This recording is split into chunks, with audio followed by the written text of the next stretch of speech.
Headlines ఇదవా? అప్పుడే షురు అయ్యింది రేకల పండగ. తోడబుట్టినోళ్ళు చేసుకుంటుర్రు నిండుగా.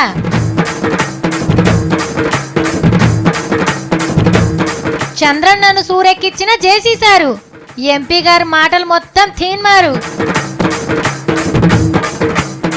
సత్తయ్య తాతకు స్వాగతం. ఈ నర్మ ఫోరగాన్లంతా జిమ్ పాయింట్లు ఎట్లా వేసుకుంటున్నారు? ఆ కుక్కలు చింపినట్టే ఫొక్కలు ఉన్నాయి. ఓనాడు సింగల్ కాడ నేను అయితే అపార్థం చేసుకొని వీళ్ళే ఆడుకునేటోళ్ళు అంటారు. పైసలు వాళ్ళకిచ్చిన లేనోళ్ళు లేక రంగురంగుల బట్టలు అతుకులు వేసుకొని ఈ కారం తక్కువ చేసుకుంటున్నారు. మన కట్టుబొట్టు గివే, మన దోతిగో బనీను రుమాలు ఇట్లా మంచిగా కట్టుకోవాలి అందరూ. పార్టీలు మీటింగ్లు పెడితే అధ్యక్షుడు ఏం మాట్లాడిందనేదే ముఖ్యం. పేపర్లు టీవీలు కూడా ఆయన మాట్లాడిందే చూపిస్తారు, ఆయన చెప్పిందే రాస్తారు. కడమల పేర్లు కూడా రాయరు. కానీ ఒక లీడర్ ఉన్నాడు, అందరికీ ఆయననే పెద్ద వార్త. పార్టీ పెప్పకంటే ముందే మాట్లాడతాడు.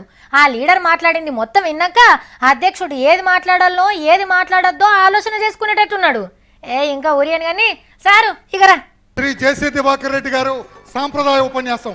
నేను మళ్ళా చెప్తున్నా సార్, మీరు ఈ టర్మ్లో నాకు మంత్రి పదవి ఇయ్యరు కాక ఇయ్యరు. అగో చంద్రన్న ముషిముషిగా నవ్వుతుండు. నేను రాజకీయాల నుంచి కూడా విరమించుకోదలుచుకున్నా. నేను మళ్ళా ఎంపీ కావాలా ఎమ్మెల్యే కావాలంటే ఆశ కూడా లేదు.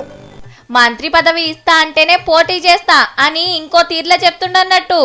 మీరు నాకు చేసేది ఏముండదు, కానీ నిజాన్ని ప్రజలకు చెప్పాలా. పైన కూర్చున్నారే ఇట్లాంటి వాళ్ళందరూ కలిసి మిమ్మల్ని అప్పుడప్పుడు మిస్లీడ్ చేస్తా అంటారు. నేను I'm not ready for it. Mahatma గాంధీని మర్చిపోరు ఈ దేశం, సర్దార్ కాటన్ నువ్వు మర్చిపోయేటువంటి పరిస్థితి. మూడోవాడు నువ్వు మిగలాల. ఈ సోషల్ స్కీమ్స్ ఎక్కువ బరువు అయిపోయినాయి సార్. మాకు కడుపుకు బరువు అయిపోయింది, జోబీకి బరువు అయిపోయింది. ప్లీజ్ కైండ్లీ మాకు 4 రోడ్లు వేయండి, మాకు 4 ప్రాజెక్టులు వేయండి. కర్నూల్లా ధర్మ పోరాట దీక్షలా ఇట్లా ఉన్నట్టు మాట్లాడే వరకు చంద్రన్న కూడా తారీఫ్ చేసిండు జేసీ సార్ను. ఇక చంద్రన్న మాట్లాడుకుంటా ఖతర్నాక్ డైలాగ్ ఇచ్చిండు. ఉయ్యాలవాడ నరసింహారెడ్డిని ఒకసారి గుర్తు తెచ్చుకున్నా. ఆ రోజు బ్రిటిష్ వారి గుండెల్లో ఏ విధంగా అయితే రైళ్లు పరిగెత్తించామో ఇప్పుడు నరేంద్ర మోడీ గుండెల్లో కూడా రైళ్లు పరిగెత్తిస్తామని గట్టిగా మనందరం కూడా నినదించాలి.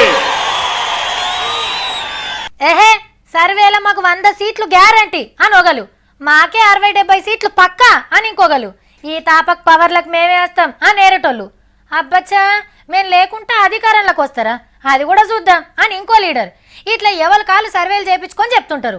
కానీ నిజంగా చెప్తున్నా, నన్ను కానీ మా దోస్తులను కానీ మా చుట్టాలను కానీ నాకు తెలిసిన వాళ్ళని కానీ ఆ సర్వే చేసేటోళ్ళు ఒక్కోళ్ళంటే ఒక్కోళ్ళు కూడా అడగలేదు. మిమ్మల్ని అడిగిర్రా? వాళ్ళు అడగకున్నా మీరేమనుకుంటారో ఇగో ఇట్లా చెప్పొచ్చు. ఓట్లేసుడే కాదు, మీ లీడర్కు మార్కులు కూడా వేయొచ్చిగా. మీ స్మార్ట్ ఫోన్లా నేత అనే యాప్ను దించుకుంటే దేశం మొత్తంలో ఉన్న ఎంపీలు ఎమ్మెల్యేల వివరాలుంటాయన్లా. మీ ఎమ్మెల్యేను ఎంపీను దేవులాడుకొని వీళ్ళ పనితనానికి పాస్ మార్కులు వేస్తారో ఫెయిల్ చేస్తారో మీ ఇష్టమిగా.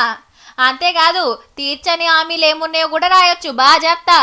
గా రేటింగు గీ ముచ్చట దేశం మొత్తం తెలిసిపోతుంది అన్నట్టు. లీడర్ల జాతకం ఓటర్లు రాసే నేత యాప్ను గీ అన్న తయారు చేస్తే పాత రాష్ట్రపతి ప్రణబ్ సారు ఓపెనింగ్ చేసిండు. ఏ పార్టీకి ఎన్ని సీట్లు వస్తాయో కూడా మీ అంచనా మీదకెళ్ళి రాసుకోవచ్చు.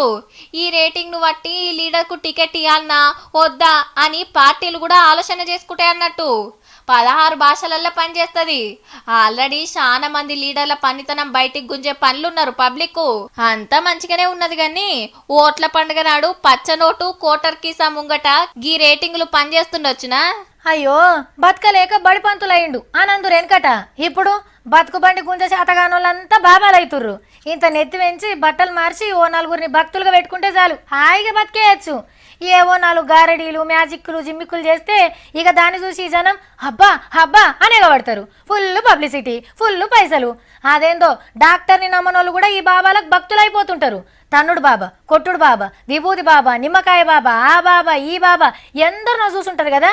వీళ్ళని ఆదర్శంగా తీసుకొని కొత్త బాబా పుట్టిండు. ఇగో గిడ పెద్ద మంత్రకాడు ఉన్నాడు. రోగాలు నొప్పులు మొత్తం తక్కువ చేస్తాడంట.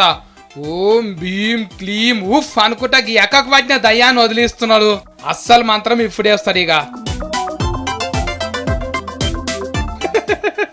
ముద్దే మరి ఈ బాబా మంత్రము. అస్సాం రాష్ట్రంలో ఉంటాడు ఈ కిస్సింగ్ బాబా. నెత్తి మీద ముద్దు పెడితే చాలు పానం బాగా అయినట్టే. బాబా ముద్దులలో ఏం మహిమలు ఉన్నాయో మళ్ళా. ముద్దులు నచ్చనోళ్ళు ఎవరో పోయి పోలీసులకు చెప్తే స్టేషన్కు దొలకపోయినరు పాపం. ఇదేం దిక్కుమాలిన వైద్యమో ఏమో, ఇట్లనే చేసినాం అనుకోని ఇట్టూ వలుగుతుంది ఎన్నడో. రేకల పండగ వచ్చేసింది. అన్న చెల్లెళ్ళు అక్క తమ్ముల నడుమ ప్రేమలను రేకలు ఇంకింత గట్టిగా చేస్తాయి. అప్పట్లో ఇంతింత పెద్దవి కట్టేటోళ్ళు, ఇప్పుడు శానికచ్చిర్రు. చిత్ర ఈ చిత్రాల రేకలు రావట్టే మరి. అయ్యో మా చెల్లె అత్తగారింటికెళ్ళి గింత దూరం వచ్చి రేక కట్టే, చీరనో రైకునో పెడదామంటే చేతుల పైసలు లేవాయే అని అన్న తొక్కులాట. పెట్టినా పెట్టకున్నా అన్నకో తమ్మునికో రేక కడితే ఆడవిళ్లకు అదే చెప్పుకోలేనంత సంబరం. పండగ నాడు ఏం పెట్టిండు ఏం పెట్టలేదన్న చూడరు, చేతికో దారం పోస కట్టినా చాలు అదే రక్ష.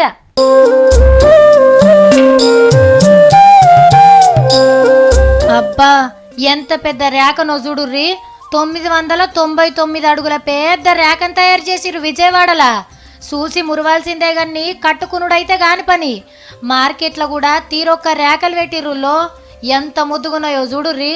గుజరాత్ రాష్ట్రంలో బంగారు రేకలు అమ్ముతుర్రు. లీడర్ల బొమ్మలతోని మస్తున్నాయి కదా. ఒక్కొక్కటి 70,000 మరి. కట్టించుకున్న వాళ్ళు ఎంత కట్నం పెడతారో మరి. అంతా అన్నదమ్ములకు రేకలు కడతనే ఉర్రు. మన తెలంగాణలో అన్నకు రేక కట్టి హెల్మెట్ గిఫ్ట్ ఇచ్చే కార్యం జోరుగా నడుస్తుంది. రోడ్ ప్రమాదం జరిగితే తోడవుట్నోళ్ళకి ఏం కావద్దని అక్క చెల్లెళ్ళు ఇస్తున్న రక్ష అన్నట్టు పోలీసులకు ర్యాకీలు కట్టి మిఠాయిలు తినిపించిర్రు షీటీ మహిళా పోలీస్ అక్కలు. ఆంధ్రాల చంద్రన్నకు ర్యాకీ కట్టిర్రు బ్రహ్మకుమారిలు. ఉత్తరప్రదేశ్ రాష్ట్రంలో ఆడోళ్ళకు పండగ కానికిచ్చిండు సీఎం యోగి సారు. పండగ నాడు ఆర్టీసీ బస్సులల్లో ఆడోళ్ళకు టికెట్ కొట్టరట, ఫ్రీగానే అమ్మగారింటికి పోయి ర్యాకీలు కట్టి రావచ్చునట. ఇక కాశ్మీర్ జైల్లో సంబరంగా జరిగింది రాకెట్ల పండగ. మనసున్న మనసులే మనకు దేవుళ్ళు మనసు. అవో దోతి గీతి కట్టిర్రు ఎవరు లాలు. అయ్యో ఎవరో తాత వస్తుండు. అక్క నేను తాతని కాదు బిత్తిరి సత్తిని. ఏంద్రను మళ్ళా దోతి ఎందుకు కట్టినావు? గోషి వచ్చినవేంద్ర? నేను ఇసొంటి బట్టలు వేసుకుంటుంటి, నువ్వే గడ్లే కలిపి లోడా సంగిలాగా తొడిగినావు. ఇదే మంచుకున్నది, ఇట్లనే ఉంటా నేను. ఇప్పటికే లాగులతో నికారంగా ఉన్నావంటే మళ్ళా గిదేంద్రా? నీ అసొంటోళ్ళు గిట్ల అనబట్టే మన దేశం చాలా క్లిష్ట పరిస్థితుల్లో ఉన్నది. దోతి అనేదే మర్చిపోయినరు.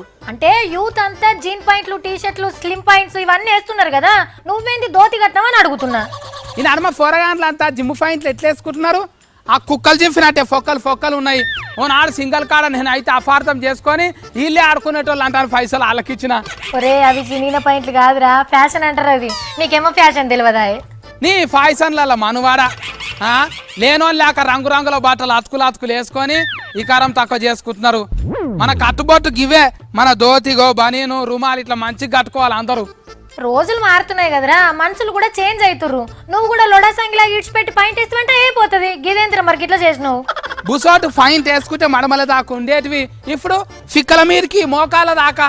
అరే అడుకొచ్చుకొని వేసుకున్నారా లేకుంటే అలా తమ్ముని తీసి వేసుకున్నారా అన్నట్టు ఉంటాయి. ఏమోరా నాయన, మందంతో తీరుంటే నువ్వు ఇంకో తీరుంటావు. పీపుల్ ఆర్ చేంజింగ్ రా. అగో నీ భాష కూడా మార్చుకో.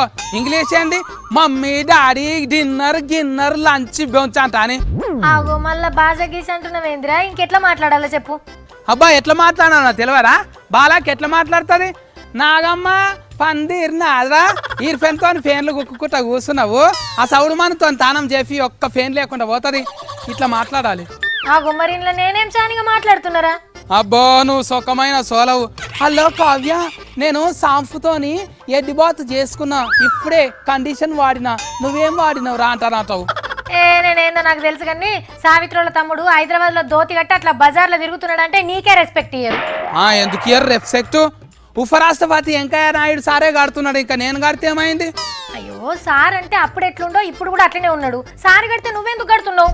వాళ్ళు అట్లా చేసిరు ఇట్లా చేసిరు అంటాను. బయట దేశ వాళ్ళని చూసి మన కట్టుబొట్టు యాస భాషలు అన్నిటిని మర్చిపోతున్నారు అంట. నేను ఇట్లనే ఉంటిగా.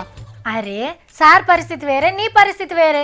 సార్కు పెద్దకోళ్ళు వచ్చినాక సూటు బూట్ వేయమంటే లేదు మా దేశంలో కట్టుబాటు నేను మరువు అంట అని ఇట్లనే వేసుకుంటుందంట అక్కిగా. మరి సార్ దోతి ఇట్లా నిండుగా కింది దాకా ఉంటది, నువ్వు గోసిరెట్టి పట్నంలో తిరిగితే ఎట్లుంటది? పట్నంలో పంచ కడితే ఏమైతుంది? ఫైన్ వేస్తారు. నాయన ఇట్లనే కట్టిండు, చేనులలో పని చేసిండు, నేను కూడా ఇట్లనే కడతా, ఏం కాదు. యు డోంట్ చేంజ్ రా, be like this. I don't want to see you like this getup. Get ఆఫా? నువ్వే అవుట్ గెట్. ఏం ముచ్చట మాట్లాడతావు? అమ్మో సోకులు వాడుకుంటా మాట్లాడుతున్నావు వంకర దీర్ఘాలు తీసి బర్రె ఫెండ తెచ్చి అలుకుసాని పేసి ముగ్గేసినప్పుడు ఎక్కడ పోయినా వంకర తింకర మాటలు.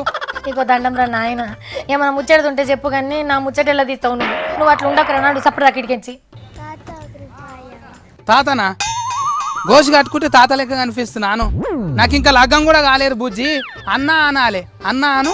మంచిగా అమ్మయ్యా, ఇట్లనే కావాలి. హైదరాబాద్ లో అట్లుంటది అంటే వింటావా? తాతనే అంటారు. ఇక నీకు పెళ్లి కూడా కాదు పో. ఇంకా సార్ ఏమేమో చెప్పిండు అక్క. చదువులు చదివిర్రా, నౌకరీ చేస్తుండ్రా గారు, ఏం పంటలు వేసిండ్రు, మందు మాకులు కొట్టని కూరగాయలే తింటుండ్రా మీరు అంట అని అడిగి పెళ్లి చేసుకోవాలంట. అరే దానికి దీనికి సంబంధం ఏంద్రా? అంటే ఈ నడుమ తిండి బువ్వ మరిచి పిజ్జాలు బర్గర్లు తింటున్నారు అన్నాడు. నేను మంచి రైతును, మంచి పంటలే వండించిన, మందులు కొట్టలేను, మంచి తిండి తింటున్నా అంటానంటే పిల్లనియరా అక్క? ఏ నువ్వు ఇంకోసారి పెళ్లి గిన్నెలను అడిగినావు అనుకో, ఆ మూతి మీద వాతలు పెడతా బిడ్డ, ఏమనుకుంటున్నావు కానీ. నీ కోఫానికి కొరకాసు పెట్ట. మంచి రైతు అంటానంటే ఇట్లనన్నా లగ్గం అవుతుందేమో అనుకుంటే ఇది కూడా ముంగట పడనీయవు నువ్వు. ఏ పో, ఆయన నువ్వు నన్ను తిట్టం తినడాన్ని. నువ్వు తిట్టినావు అనుకో నీకే పెళ్లి కాదు, పో ఇంటికైతే రాని సంగతి చెప్తా. ఇప్పుడు ఇంటికి ఎవడు పోతాడు? నేను హైదరాబాద్ మొత్తం తిరుగుతా, దోతే మంచిదంట అని చెప్తా పట్నం అంతా తిరిగి. ఈ నడుమ పట్నం గోడలు చెక్కుర మెరుస్తున్నాయి, అందమైన బొమ్మలేస్తుర్రు. ట్రాఫిక్ సిగ్నల్ కాడ ఆగినప్పుడు ఓ పారి గోడల దిక్కు నజరేయండ్రి, ఎంత ముద్దు కనిపిస్తాయో. పల్లెలను మొత్తం పట్నం గోడల మీద దించినట్టే ఉంటది. చెట్లు, పిట్టెలు, పొలాలు, కుందేళ్లు, జింకలు, నెమళ్ళు. ఆహా, చూస్తా ఉంటే ఇంకా జరసేపు సిగ్నల్ పడ్డా ఏమనిపించది. అంతే కదా మరి, గసొంటి దగ్గర వార్త కూడా. పిట్టలు, పువ్వులు, బర్రెలు, గుర్రాలు, చేపలు, నీళ్లు ఏదుడు, సైకిల్ మీద బుజ్జమ్మ, స్కూటర్ సవారి, నాగల్ దున్నుడు, ఉదయిస్తున్న సూర్యుడు, మేకలు, జింక, పులి, సింహం, చెట్లు. అబ్బా, ప్రకృతి మొత్తం చూసినట్టు అనిపిస్తుంది కదా. ఇంతకి వేణో నజరేసిండ్రా? రైలు డబ్బాల మీద అందమైన బొమ్మలు. బీహార్కి వెళ్ళి ఢిల్లీకి పోయే సంపర్క్ క్రాంతి ఎక్స్ప్రెస్ బండికి ముద్దుగా బొమ్మలు వేపించిండ్రు. ఇక మనోళ్ళు ఊకుంటారా? ఎట్లా సెల్ఫీలు దిగుతున్నారో చూడుండ్రి.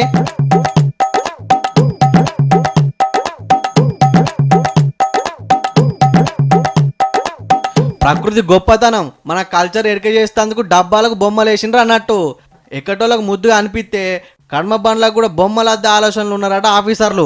బయట మంచిగానే చేస్తున్నారు కానీ జర లోపల సౌలతులు కూడా అరుచుకుంటారు సార్లు. ఇవి ఎలాంటి ముచ్చట్లు, ఇంకెన్ని ముచ్చట్లతోని నేను మళ్ళా కలుస్తా. తడా.